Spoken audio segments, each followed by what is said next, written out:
संयुक्त राष्ट्र की मानव विकास रिपोर्ट के अनुसार रहने के लिए शीर्ष स्थान के बारे में जानेंगे। तो चलिए हम आपको ले चलते हैं दुनिया के सबसे खुशहाल देश नॉर्वे की अद्भुत यात्रा पर। नॉर्वे उत्तरी यूरोप का एक संकीर्ण देश है। यह स्वीडन और फिनलैंड के साथ स्कैंडिनेवियाई प्रायद्वीप को साझा करता है। नॉर्वे की तटरेखा अपने fjords fjords के लिए प्रसिद्ध है, जो खड़ी चट्टानों के बीच समुद्री प्रवेश करने को कहते हैं। नीले, लाल और सफेद रंग के नॉर्वे के तिरंगे का राष्ट्रीय ध्वज देश की स्वतंत्रता को दर्शाता है। इस अवधारणा को फ्रांसीसी, अमेरिकी और ब्रिटिश झंडे के रंगों से उधार लिया गया था। ब्लू क्रॉस स्वीडन के साथ नॉर्वे के संघ और डेनमार्क के साथ इसके पिछले संघ का प्रतिनिधित्व करता है।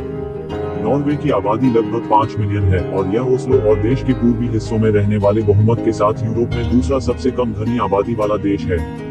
24.5 किलोमीटर की दूरी के साथ ग्लोडल टनल दुनिया की सबसे लंबी है। 1 बिलियन नॉर्वेजियन क्रोना बनाने में लागत, जो कि लगभग 110 मिलियन अमेरिकी डॉलर है, सुरंग ग्लोडल और ऑरलैंड के छोटे समुदायों को जोड़ती है। इसका डिजाइन दुनिया भर में सराहा गया है, क्योंकि इसमें ड्राइवरों पर मानसिक तनाव को प्रबंधित करने में मदद करने के लिए सुविधाएं शामिल हैं। हर 6 किलोमीटर में सड़क के अलग अलग हिस्सों के लिए एक गुफा है। रूटीन को तोड़ने और विविध दृश्य प्रदान करने के लिए सुरंग और गुफाओं में प्रकाश व्यवस्था बदलती रहती है।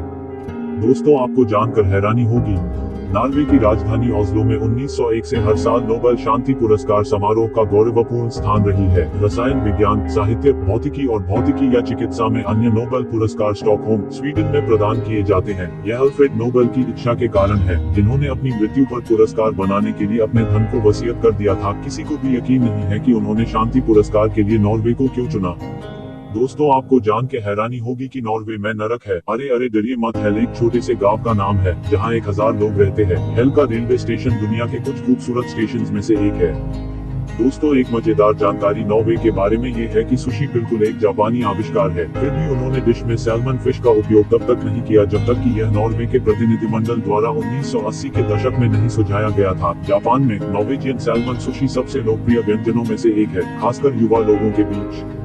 नॉर्वे में रहने वाले सभी लोगों के पास प्रकाशित वार्षिक कर रिटर्न से लिए गए 3 आंकड़े हैं: उनकी वार्षिक आय, आयकर का भुगतान और कुल धन। हाँ, यह सच है। दोस्तों, 2013 से पहले यह डेटा पूरी तरह से खुला था और किसी के भी द्वारा खोजा जा सकता था। हालांकि तब से यह नियम बदल गया है और अब एक व्यक्ति यह देखने में सक्षम है कि किसने आपका डेटा देखा है। इस अवधारणा के पीछे विचार यह है कि ऐसा करने से कर चोरी को पूरा करना अधिक कठिन हो जाता है।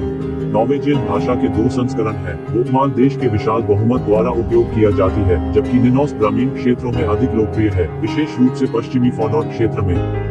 यह किसी को आश्चर्यचकित नहीं करना चाहिए, क्योंकि स्कीइंग और अंतर्राष्ट्रीय स्तर पर उनकी सफलता के साथ नॉर्वे का जुनून देखते ही बनता है। सोंड्रे नोरहिम को आधुनिक स्कीइंग का जनक कहा जाता है। 19वीं शताब्दी के उत्तरार्ध में उन्होंने कठोर स्की बाइंडिंग का उपयोग करना शुरू कर दिया ताकि वे गिरने के कम जोखिम के साथ स्विंग और कूद सके। उनके नए स्की डिजाइन टेलीमार्क स्की के कारण आधुनिक स्की को हम जानते हैं और प्यार करते हैं।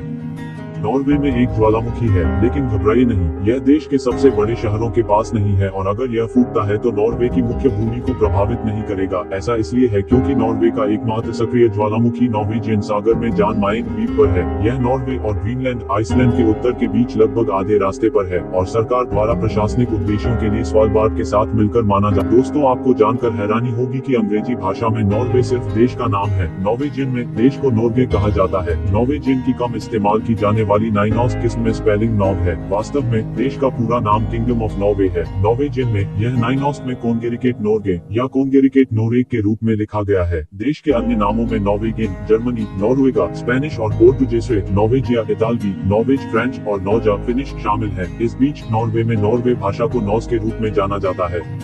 एक मजेदार तथ्य यह है कि पनीर स्लाइसर का आविष्कार 1925 में थोर ब्योर्ककुंड द्वारा किया गया था और दुनिया भर के सभी स्कैंडिनेवियाई रसोई घरों और कई अन्य लोगों का एक प्रमुख केंद्र बन गया है। ओस्लो में सबसे बड़ा जातीय अल्पसंख्यक पाकिस्तानी है। इसके बाद स्वीडन, सोमालिया और पोलैंड के अप्रवासी आते हैं। ओस्लो की विविधता नॉर्वे टीवी युवा नाटक स्कैम में संबोधित किए गए कई उभरते विषयों में से एक थी। यूट्यूब पर अनौपचारिक अनुवाद के लिए इसे दुनिया भर में प्रशंसक मिले। कई वर्षों के लिए ओस्लो प्रतिशत के मामले में यूरोप का सबसे तेजी से बढ़ता हुआ शहर था, लेकिन यह वृद्धि बंद स्तर पर शुरू हो गई है। 2017 की पहली छमाही के दौरान कई वर्षों में पहली बार अधिक लोग ओस्लो से बाहर चले गए। नॉर्वे केवल नवीकरणीय स्रोतों से प्राप्त घरेलू बिजली के प्रतिशत के आधार पर विश्व स्तर पर 9वें स्थान पर है। देश वास्तव में उन सभी 8 देशों की तुलना में अधिक बिजली उत्पन्न करता है, जबकि नॉर्वे सरकार का कहना है कि 2030 तक नॉर्वे कार्बन न्यूट्रल होगा, जो केवल घरेलू उत्सर्जन को ध्यान में रखता है, न कि इसके तेल और गैस के निर्यात में बहुत बड़ी मात्रा में। सरकार ने इमारतों के लिए ऊर्जा दक्षता मानकों को भी कड़ा कर दिया है और फर्मों और घर के मालिकों को जीवाश्म ईंधन के बजाय गर्मी और बिजली के लिए लकड़ी और बायोमास के अन्य रूपों को जलाने के लिए प्रोत्साहित किया है। नॉर्वेजियन किंग्स गार्ड के colonel in chief Scottish penguin हैं। आपने सही सुना, 2005 से ब्रिगेडियर सर निल्स ओलफ ने खिताब अपने नाम किया है, लेकिन जब 1972 में रेजिन ने एडिनबर्ग चिड़ियाघर से एक पेंगुइन को गोद लिया था और 1913 में चिड़ियाघर के उद्घाटन के समय नॉर्वे ने इसे अपने पहले पेंगुइन के साथ पेश किया था, तब भागीदारी वापस चली गई। नाम निल्स ओलफ और नॉर्वे की सेना में रैंक 1972 के बाद से 3 राजा पेंगुइन के माध्यम से पारित किया गया है। वर्तमान धारक निल्स ओलफ तृतीय है। दोस्तों, कोई नहीं जानता कि नॉर्वे की तटरेखा कितनी लंबी है। यह अपने दांतेदार पहाड़ों और तेजस्वी फ्योर्ड्स के लिए दुनिया भर में जाना जाता है, लेकिन यह विश्वास नहीं है कि नॉर्वे का महाकाव्य तट कितना लंबा है। कोस्टलाइन विरोधाभास के रूप में जाना जाता है। एक समुद्र तट की भव्य प्रकृति के कारण आप केवल एक विशिष्ट लंबाई की इकाइयों का उपयोग करके इसकी लंबाई को परिभाषित कर सकते हैं। जब इकाई की लंबाई अलग होती है तो कुल लंबाई अलग होती है और अंतर बड़े पैमाने पर हो सकता है। ओस्लो फ्योर्ड से सनी दक्षिण तक और कई पश्चिमी फ्योर्ड से बाहर और फिर कई के लिए बाहर खींचकर उत्तर की ओर स्कैंडिनेवियाई प्रायद्वीप के शीर्ष पर रूस के साथ मिलने के लिए चारों ओर झुकने से केवल एक चीज सुनिश्चित करने के लिए, यह बहुत लंबा है। नॉर्वे हर साल क्रिसमस के पेड़ के साथ लंदन की आपूर्ति करता है और यह सिर्फ कोई पेड़ नहीं है। द्वितीय विश्व युद्ध के दौरान उनकी मदद के लिए धन्यवाद कहने के लिए ओस्लो शहर ब्रिटेन को हर क्रिसमस पर एक पेड़ भेजता है। नॉर्वेजियन स्प्रूस ट्रफलगर स्क्वायर इसका नाम है। सफेद रोशनी के साथ एक विशिष्ट नॉर्वेजियन शैली में सजाया गया पेड़ कैरोल गायन उत्सव के लिए एक केंद्र बिंदु प्रदान करता है, जो पूरे क्रिसमस के त्योहार के समय रखा जाता है।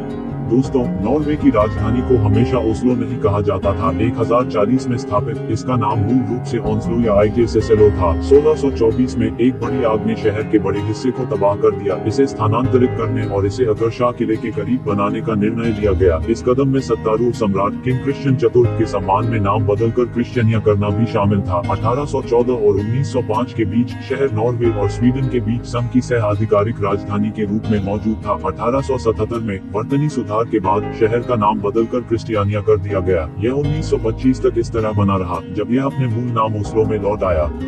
नॉर्वे ने संभावित कोरोना वायरस की प्रगति को रोकने के लिए नए आपातकालीन उपाय पेश किए हैं। कई यूरोपीय देशों के आगमन अब एक संगरोध अवधि का सामना करते हैं और ओस्लो सार्वजनिक परिवहन पर फेस मास्क की सिफारिश की जाती है। सरकार शेंगेन क्षेत्र देशों में निवास करने वाले लोगों के लिए नॉर्वे में प्रवेश पर प्रतिबंध उठा रही है, जिसमें संक्रमण का स्वीकार्य स्तर है। उसी तिथि से इन देशों और क्षेत्रों से प्रवेश पर संगरोध की आवश्यकता नहीं होगी। विदेश मंत्रालय अब उन देशों और क्षेत्रों की यात्रा के खिलाफ सलाह नहीं देगा जो प्रवेश पर संगरोध पर नियमों को छोड़कर हैं।